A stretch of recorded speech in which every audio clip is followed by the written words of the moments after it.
Assalamualaikum warahmatullahi wabarakatuh. Alhamdulillahilladzi lahu ma fis samawati wa ma fil ardh wa lahul hamdu fil akhirah wa huwal hakimul khabir. Wassalatu wassalamu ala habibina wa syafi'ina wa zukhrina wa maulana Muhammadil Mustafa wa ala alihi was sahabati ajma'in. Rabbi shrah li sadri wa yassir li amri wahlul 'uqdatam min lisani yafqahu qawli. Allahumma rabbi zidni 'ilma fa fahamnahu Sulaiman wa kullan atayna hukma wa 'ilma sakharna ma'a Daud al-jibal sabbihna wa tarakunna fa'ilin. Ya hayyu ya qayyum ya rabb Musa wa Harun wa Nuhin wa Ibrahim wa Isa Muhammadin sallallahu alaihi wasallam. أكرمنا بجودة الحفظ وسرعة الفهم ورزقنا الحكمة ومعرفة العلم وثبات الذهن والعقل والحلم بحق صلى الله عليه وسلم يا رب العالمين. Segala puji bagi Allah, salawat dan salam dipanjatkan kepada baginda Nabi sallallahu alaihi wasallam. Malam ini kita berbicara berkenaan dengan kitab 100 persoalan yang dijawab oleh Muhammad Al-Ghazali, Syekh Muhammad Al-Ghazali. Salah satu di antara tajuk perbincangan ialah, adakah tanggungjawab seorang Muslim itu kepada masyarakat Islam saja atau kepada seluruh manusia? Sebagai mukadimah, saya memetik sepotong hadis Nabi sallallahu alaihi wasallam. Nabi bersabda an Rasulillah sallallahu alaihi wasallam, man sabbahallaha fi duburi kulli salatin 33 wa hamidallaha 33 wa kabbarallaha 33 fatilka 99 wa qala tamamal mi'ah la ilaha illallah wahdahu la syarika lah lahul mulku wa lahul hamdu wa ala kulli syai'in qadir ghufirat khatayahu wa in kanat mithla zabadil bahri. Hadis sahih riwayat Imam Muslim. Nabi sallallahu alaihi wasallam, barang siapa yang membaca tasbih 33 kali, membaca tahmid 33 kali, tasbih subhanallah, tahmid alhamdulillah, dan membaca takbir 33 kali, Allahu akbar, dan kemudian mencukupkan menjadi 100 dengan membaca la ilaha illallah wahdahu la syarikalah lahul mulku wa lahul hamdu wa ala kulli syai'in qadir, akan diampunkan dosanya walaupun sebanyak buih di lautan. Maknanya Nabi sallallahu alaihi wasallam beritahu, barang siapa yang baca selepas tiap-tiap sembahyang fardu yang 5, 33 kali tasbih, 33 kali tahmid, 33 kali takbir, maka apakah fadilatnya? Dengan ditambahkan la ilaha illallah wahdahu la syarikalah lahul mulku wa lahul hamdu wa ala kulli syai'in qadir, maka walaupun dosanya sebanyak buih di lautan, mudah-mudahan diampunkan oleh Allah Subhanahu wa taala. Membagaimanakan itu hak Allah. Artinya dalam apa keadaan sekalipun, jangan tinggal amalan ini. Amalan apa? Tasbih, takbir, tahmid, kerana dia adalah yang sahih disampaikan oleh Nabi sallallahu alaihi wasallam untuk kita amal. Bila? Tiap-tiap kali selepas sembahyang fardu. Wallahu taala. Baik, tuan-tuan dan puan yang dirahmati Allah sekalian, tanggungjawab seorang Muslim itu kadang-kadang timbul pertanyaan kepada kita. Muslim ni kita bertanggungjawab kepada Muslim saja ke? ataupun kepada yang bukan Islam juga. Kita orang Islam, kenapa nak bertanggungjawab pada bukan Islam kalau itu ditanyai? Maka jawapan yang diberikan oleh Muhammad Al-Ghazali, dia kata, saya pernah dengar seorang syekh menyampaikan pelajaran. Dia mengaitkan dengan orang lain, walaupun dia syekh kabir, syekh besar, tapi dia nak mengikatkan dengan ada lagi sahabat-sahabat yang lain yang lebih hebat.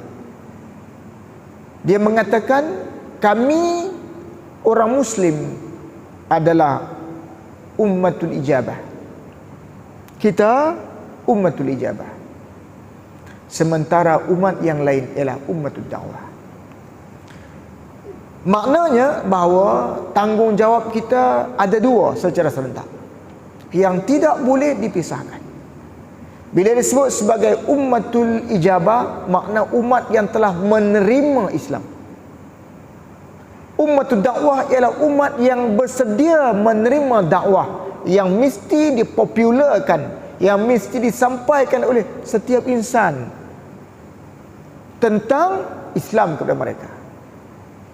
Ada seorang pemuda daripada Singapura, kalau tuan-tuan buka YouTube, dia memeluk Islam, budak muda, dan dia menggunakan platform YouTube ini untuk menceritakan pengislaman dia dan menyampaikan Islam dalam secara mudah saja. Antara yang dia buat ialah dia mengadakan dialog dengan ayah dia yang merupakan seorang free thinker. Dia menyampaikan juga dialog dengan mak dia tentang kisah dia semasa kecil. Dia kata kepada mak dia, apa pandangan mak masa saya dulu kecil-kecil, saya ni buah ke tidak? Tanya macam tu. Mak cerita tentang saya ni macam mana? Kan kita macam tu. Di akhir sekali dia bagi tahu kepada mak dia berkenaan dengan mak saya masuk Islam. Mak dengar tak yang ni? Dia baca suratul Fatihah. Tujuan dia nak menyampaikan kepada semua, selain dia nak ajak mak dia kepada Islam, dia nak bagi tahu kepada semua yang bukan Islam bahawa Islam itu satu agama yang sangat mudah, simple, baik sebenarnya, tidak seperti yang difahami oleh setengah orang. Inilah ummatul ijabah ataupun ummatul dakwah. Dia cuba menyampaikan Islam dalam keadaan yang sangat simple walaupun dia baru menerima Islam. Kita yang dah lama Islam jumpa yang bukan Islam, nak bagi tahu macam tu pun tak sampai. Nak bagi tahu kata Islam ni sebenarnya simple je, cuba tengok Fatihah, tak sampai kita. Pada ilmu kita ni banyak berbanding dengan mereka. Mereka yang menerima Islam, yang baru menerima Islam ini, dia ada perasaan, eager, kemahuan nak cerita kepada orang tentang Islam yang dia terima ni, yang indah, yang begitu menawan, yang begitu menarik, berbanding dengan sebelum tu. Dia sanggup buat sesuatu. Daripada itu, sebahagian menerima Islam cara mereka. Inilah sebenarnya yang harus kita faham dalam makna dakwah itu. Kata Muhammad Al-Ghazali, kalau dilihat kepada firman Allah Subhanahu wa taala, Allah Subhanahu wa taala berfirman, a'udzubillahi minasyaitonirrajim, Rabbana innana sami'na munadiyan yunadi lil imani an aminu bi rabbikum fa amanna Rabbana faghfir lana dhunubana wa kaffir 'anna sayyi'atina wa tawaffana ma'al abrar. Surah Ali Imran ayat 193. Wahai Tuhan kami, sesungguhnya kami telah mendengar seorang penyeru yang menyeru pada iman. Katanya, berimanlah kamu pada Tuhan kamu. Maka kami pun beriman. Wahai Tuhan kami, ampunkanlah dosa-dosa kami, hapuskanlah kepada kami kesalahan-kesalahan kami, dan matilah kami bersama orang-orang yang berbakti. Ini adalah seruan yang diterima oleh ummatul ijabah yang kita ni, alhamdulillah. Dan kita menyebutkan kalimah-kalimah ini tujuan untuk apa? Bagi memperkuatkan iman kita. Rabbana innana amanna faghfir lana dzunubana qina adzabannar. Rabbana innana sami'na munadiyan yunadi lil imani an aminu bi rabbikum fa amanna. Yang ini dipanggil 5 Rabbana. Dipanggil surah Ali Imran ini dia ada ayat 5 Rabbana yang seeloknya dibaca pada tiap-tiap malam. Allah mengungkapkan tentang tanda-tanda kebesaran Allah. Kalau tuan-tuan buka dalam surah Ali Imran, dia menjadi kewajipan untuk kita hafal ini. Allah sebut, a'udzubillahi minasyaitonirrajim, inna fi khalqis samawati wal ardi wa ikhtilafil laili wan nahari laayatin liulil albab alladzina yadhkuruna Allaha qiyaman wa qu'udan wa 'ala junubihim wa yatafakkaruna fi khalqis samawati wal ardi rabbana ma khalaqta hadha batilan subhanaka faqina 'adzaban nar rabbana innaka man tudkhilin nar faqad akhzaitah wa ma lizzalimina min ansar rabbana innana sami'na munadiyan yunadi lil imani an aminu bi rabbikum fa amanna rabbana faghfir lana dhunubana kaffir 'anna sayyi'atina wa tawaffana ma'al abrar rabbana wa atina ma wa'adtana 'ala rusulika wa la tukhzina yawmal qiyamah innaka la tukhliful mi'ad. Ada 5 permintaan yang Allah ajak kepada kita ketika mana kita sudah menjadi muslim, melihat kepada alam dan keindahan-keindahan penciptaan Allah Subhanahu wa taala, terungkaplah 5 Rabbana ini. Jadi ada banyak ayat Quran Allah ajak khusus untuk kita jadikan itu sebagai halwa dalam kehidupan. Maka kata Muhammad Al-Ghazali, dia kata,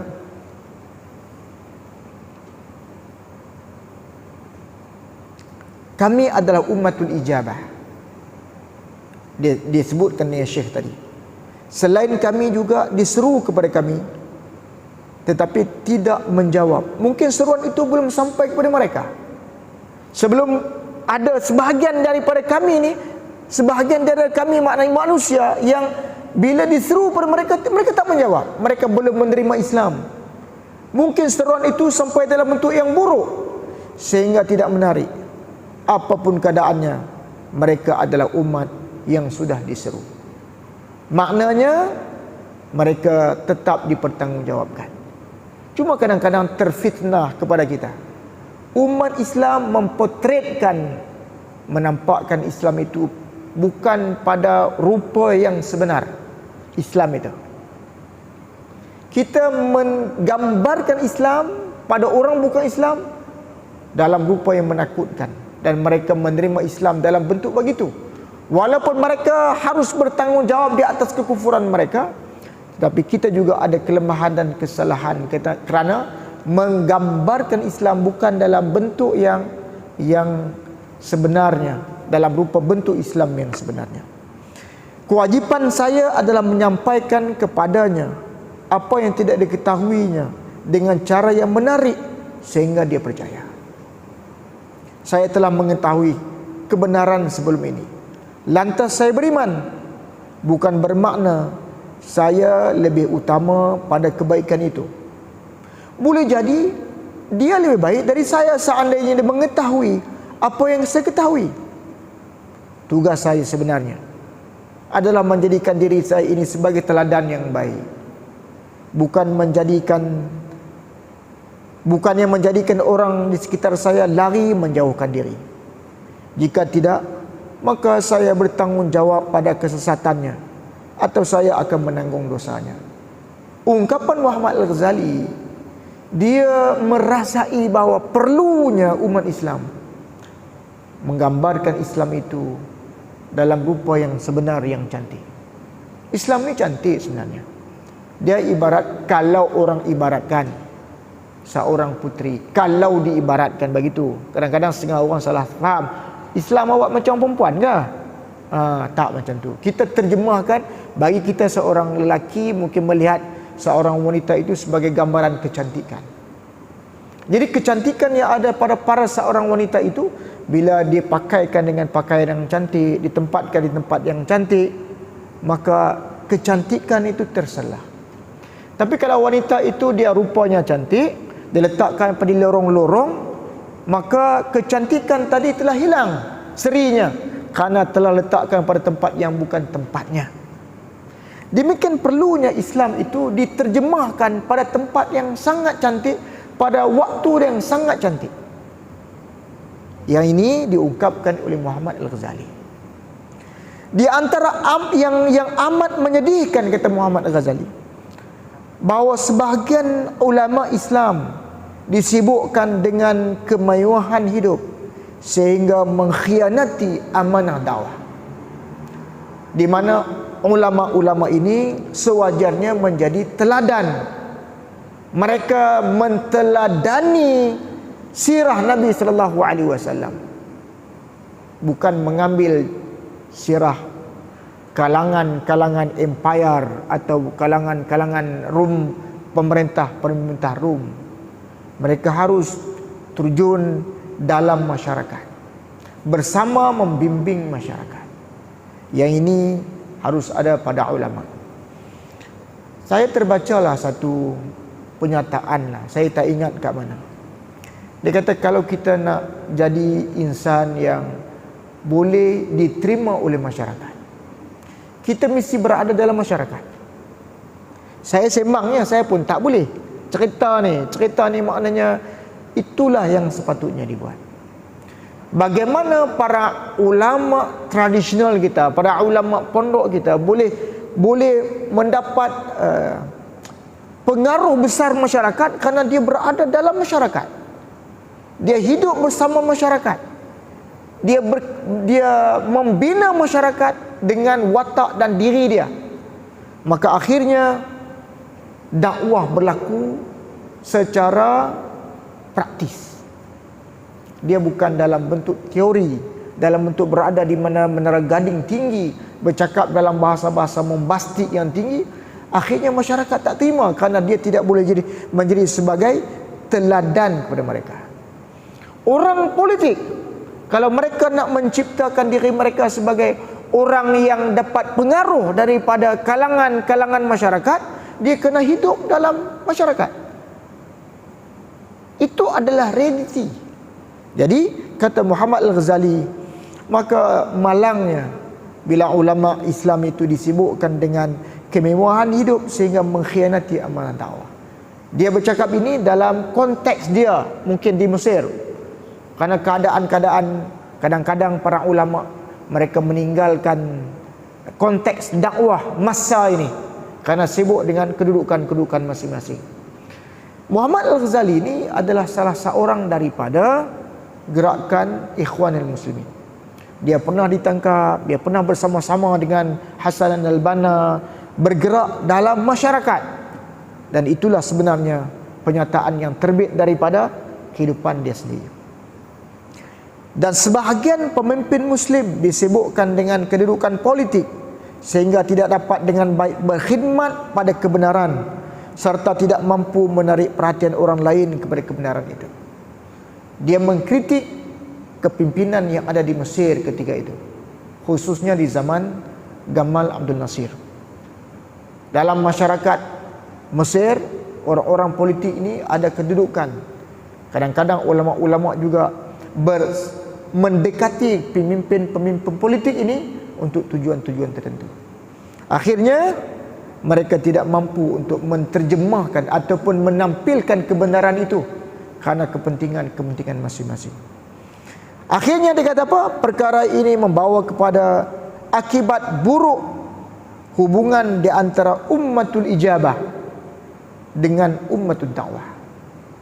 Ummatul ijabah ni bermaksud di antara orang Islam dengan bukan Islam. Karena kita tidak dapat menampilkan imej Islam yang baik. Bahkan menyebabkan adanya berlaku pertumpahan darah. Yang ini disebutkan oleh Muhammad Al-Ghazali. Apabila seorang mau berfikir dengan jernih, maka akan mengarah kepada pengakuan Tuhan yang Maha Esa dan merasakan adanya motivasi dalaman untuk menuju kepada Tuhan yang Esa ini. Dia nak cerita apa? Dia kata, kalaulah kita duduk renung dengan hati yang jernih, hati yang betul-betul tulus kepada Allah Subhanahu wa taala, kita akan, hati kita ini, diri kita